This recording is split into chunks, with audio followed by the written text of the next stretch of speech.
Hello friends, नमस्कार। आप सभी का स्वागत है मेरे यूट्यूब चैनल पे। दोस्तों, आज हम बात करेंगे रेक्टल प्रोलैप्स के सिम्टम के बारे में। जिन्हें भी रेक्टल प्रोलैप्स की समस्या है उनमें क्या क्या लक्षण देखने को मिलेंगे, आज हम लोग इसी के बारे में डिस्कस करेंगे। पिछले कुछ वीडियो में हम लोग ने बात किया था रेक्टल प्रोलैप्स, जिसको हम लोग एनल प्रोलैप्स भी कहते हैं। क्या होता है, कैसे हमारे शरीर में डेवलप होता है, इसके कारण क्या क्या होते हैं। अगर आपने वो वीडियो नहीं देखा है तो मैं लिंक नीचे डिस्क्रिप्शन में दे दूंगा, आप जाके देख सकते हो। तो शुरू करते हैं। आज का जो विषय है हमारा वो है सिम्टम ऑफ रेक्टल प्रोलैप्स, यानी रेक्टल प्रोलैप्स के सिम्टम क्या क्या लक्षण होते हैं जिन्हें भी ये बीमारी होती है। तो रेक्टल प्रोलैप्स फिर से हम लोग बात करेंगे क्या होता है। तो रेक्टल, यहाँ पे आप जो डायग्राम देख सकते हो इसको हम लोग समझेंगे। तीन पार्ट होते हैं हमारी बड़ी आंत के, सीकम, कोलन और रेक्टम। जो रेक्टम होता है बड़ी आंत का आखिरी वाला पार्ट होता है, और ये जो गुदा ये आप देख रहे हो रेक्टम के जस्ट बाद होता है, ये हमारा एनल कैनाल होता है। एनल कैनाल, इसे हम लोग गुदाद्वार भी कहते हैं। और गुदाद्वार के आसपास स्पिंटर होते हैं, ये आप देख सकते हो दोनों तरफ इंटरनल स्पिंटर, एक्सटर्नल स्पिंटर है, और ऊपर की तरफ लेवाइटर अनाई मसल होती हैं। तो जैसा कि नाम से क्लियर हो रहा है, रेक्टल प्रोलैप्स यानी it is a condition in which rectum loses its normal attachment that keep it fixed inside the body, allowing it to slide out through the anal opening. इसका मतलब ये होता है, रेक्टल प्रोलैप्स में क्या होता है, रेक्टम का जो पोर्शन होता है, जब व्यक्ति मल त्याग करते लंबे समय तक स्ट्रेन करता है, जोर लगाता है, या फिर स्पिंटर जो होती है वीक हो जाती है, तो रेक्टम का जो पोर्शन होता है ये गुदाद्वार के बाहर निकल जाता है। इसी को हम लोग बोलते हैं रेक्टल प्रोलैप्स। जैसे इस डायग्राम आप देख सकते हो, जैसे रेक्टम का जो पोर्शन होता है ये गुदाद्वार के बाहर निकल जाता है, इसी को हम लोग बोलते हैं रेक्टल प्रोलैप्स। बात करेंगे सिम्टम के बारे में। जो सबसे पहला, जो जिन्हें मेरे रेक्टल प्रोलैप्स की समस्या होती है, जो सबसे पहला सिम्टम देखने को मिलेगा वो है reddish colour mass like structure.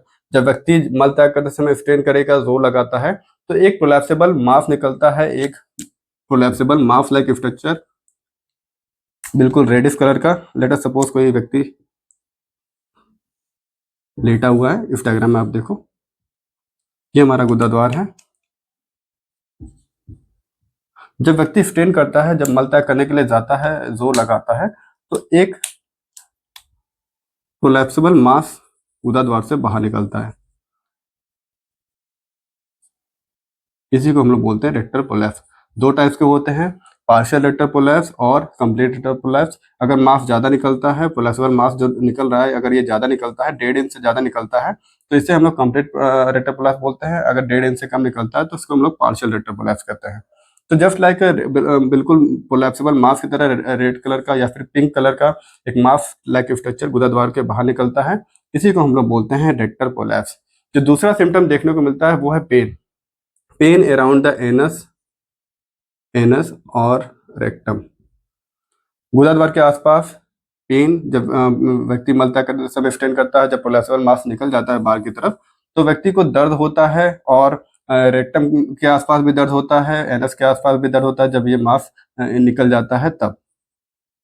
तो पेन, कुछ लोगों में पेन होता है, कुछ लोगों में पेन नहीं भी होता, डिपेंड करता है पर्सन टू पर्सन। तो जो दूसरा सिम्टम वो देखने को मिलता है वो है पेन, यानी दर्द का होना। तीसरा जो सिम्टम देखने को मिलेगा वो है ब्लीडिंग, यानी खून का निकलना। तो ये भी, जब भी, जैसे होता क्या है, रेक्टम जो हमारा पोर्शन होता है इसमें स्टूल जो होता है, जो मल होता है हमारा इकट्ठा होता है। स्टूल जो होता है ये रेक्टम में ही इकट्ठा होता है, ये स्टूल होता है। और मान लीजिए किसी को कॉन्स्टिपेशन या कब्ज की समस्या होती है, तो रेक्टम का जो पोर्शन वो व्यक्ति स्ट्रेन करेगा, जोर लगाएगा, तो यहाँ पे जो लेयर होती है रेक्टम की, इस पे due to hard stool, stool का जो पहला भाग होता है, ये सामान्यतः देखा था जिन्हें कॉन्स्टिपेशन की समस्या होती है, पहला भाग काफी हार्ड आता है। तो जो रेक्टम का जो लेयर होती है, जब व्यक्ति स्ट्रेन जोर लगाता है तो ये रप्चर हो जाता है, जिसके वजह से ब्लीडिंग प्रोलैप्सिबल मास के साथ ब्लड भी निकलता है। तो ब्लीडिंग भी देखने को मिलता है रेक्टल प्रोलैप्स की समस्या में। कुछ लोगों को ब्लीडिंग होती है, कुछ लोगों को ब्लीडिंग नहीं होती, डिपेंड करता है ये भी पर्सन टू पर्सन। लेकिन जो तीसरा जो सिम्टम रेक्टल प्रोलैप्स में देखने को मिलता है वो है ब्लीडिंग। और जैसे ये प्रोलैप्सिबल जो आप मास देख रहे हो गुदाद्वार से बाहर निकलता है, इसके साथ म्यूकस भी आता है, म्यूकस का सिक्रेशन भी होता है। एक चिपचिपा पदार्थ होता है, तरल पदार्थ होता है, ये भी प्रोलैप्सिबल मास के साथ बाहर निकलता है। बात करेंगे चौथे जो सिम्टम देखने को मिलता है वो है फीकल इनकंटिनेंस। अब फीकल इनकंटिनेंस का मतलब होता है व्यक्ति के मल होल्ड करने की कैपेसिटी का कम हो जाना या फिर खत्म हो जाना। होता क्या है, जैसे जैसे एज बढ़ता है स्पिंटर जो मसल्स होती हैं ये धीरे धीरे अपनी टोनिसिटी खो देती हैं, वीक पड़ जाती हैं। और लंबे समय तक स्ट्रेन करने से भी क्या होता है, मसल स्पिंटर जो होती हैं मसल्स होती हैं ये वीक हो जाती हैं। जैसे कि यहाँ पे इंटरनल स्पिंटर आप देख रहे हो और ये एक्सटर्नल स्पिंटर होता है। तो फीकल इनकन्टिनेंस में क्या होता है, व्यक्ति जब गैस जो होता क्या है इनमें, व्यक्ति जब गैस नहीं पास पास जब अपने आप ही गैस निकल जाती है, गैस बाहर निकल जाती है। कभी कभी मल जो होता है, जो स्टूल होता है वो बाहर निकल जाता है। यानी एक तरह से सिंपल भाषा में कहा जाए, व्यक्ति को मल होल्ड करने की कैपेसिटी इसमें खत्म हो जाती है और म्यूकस का डिस्चार्ज होते रहता है। तो ये सारे सिम्टम जनरली जो रेक्टल प्रोलैप्स के पेशेंट होते हैं, जिन्हें भी रेक्टल प्रोलैप्स की समस्या होती है, तो ये सिम्टम सामान्यतः देखने को मिलते हैं। बात करेंगे हम लोग इसके इन्वेस्टिगेशन के बारे में, यानी टेस्ट के बारे में, कौन कौन सा टेस्ट करा सकते हैं जिससे आपको कंफर्म हो पाए कि आपको रेक्टल प्रोलैप्स की समस्या है कि नहीं। तो सबसे पहले आपको बता दो, ड्यूरिंग पर रेक्टल एग्जामिनेशन जब हमारे पास पेशेंट आते हैं तो हम लोग उनको लिथोटॉमी पोजीशन पे लेटाते हैं। लेटाने के बाद ड्यूरिंग पर रेक्टल एग्जामिनेशन अगर अनुभवी डॉक्टर हो, कोई स्पेशलिस्ट डॉक्टर हो, ड्यूरिंग पर रेक्टल एग्जामिनेशन ही हम लोग को पता चल जाता है प्रोलैप्स की समस्या है कि नहीं। तो इसमें ड्यूरिंग पर रेक्टल एग्जामिनेशन जो होता है ये सामान्यतः पर रेक्टल एग्जामिनेशन के दौरान ही पता चल जाता है कि रेक्टल प्रोलैप्स की समस्या है कि नहीं। बात करेंगे दूसरा जो इसमें एक चीज़ और आपको बता दूं, इसमें लैब इन्वेस्टिगेशन नहीं कराया जाता। कोई भी लैब इन्वेस्टिगेशन जैसे सीबीसी हुआ, ये सारी चीज़ें हुआ, ये इसमें कोई भी नहीं कराया जाता। इसमें कुछ लोग क्या कहते हैं, इसमें कोलोनोस्कोपी भी कराते हैं, लेकिन कोलोनोस्कोपी से भी क्लियर चीज़ें नहीं हो पाती। दूसरा जो टेस्ट कुछ लोग कराते हैं वो है एनल मैनोमेट्री। इसमें क्या होता है, स्पिंटर जो गुदाद्वार के आसपास आप जो स्पिंटर देख रहे हो, इंटरनल स्पिंटर, एक्सटर्नल स्पिंटर हुआ, इसके स्ट्रेंथ को इसको मेजर किया जाता है, फाइंड आउट किया जाता है इसके स्ट्रेंथ क्या है, क्या कंडीशन इसके स्पिंटर्स की, और ये सारी चीज़ें एनल मैनोमेट्री के द्वारा पता किया जाता है। एक और टेस्ट होता है जिसे हम लोग बोलते हैं रेडियोलॉजिकल टेस्ट की बात करें तो इसको बोलते हैं एनल अल्ट्रासाउंड। जैसे पेट का अल्ट्रासाउंड होता है वैसे गुदाद्वार का भी अल्ट्रासाउंड होता है।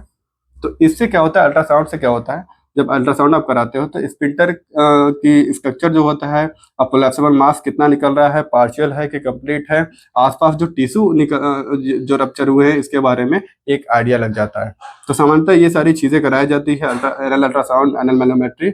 लेकिन अगर कोई अनुभवी डॉक्टर है, कोई स्पेशलिस्ट डॉक्टर है, तो ये ड्यूरिंग पर एग्जामिनेशन के दौरान ही जब पेशेंट आता है हमारे पास, हम उसको लिथोटॉमी पोजीशन में लेटाते हैं, तो ड्यूरिंग पर रेक्टल एग्जामिनेशन ही पता चल जाता है कि उन्हें रेक्टल प्रोलैप्स की समस्या है कि नहीं।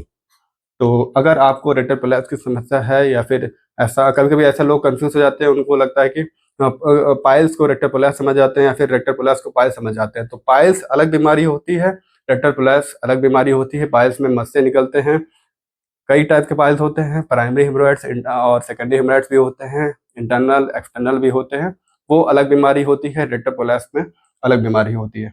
आई होप ये वीडियो आपको इन्फॉर्मेटिव लगे।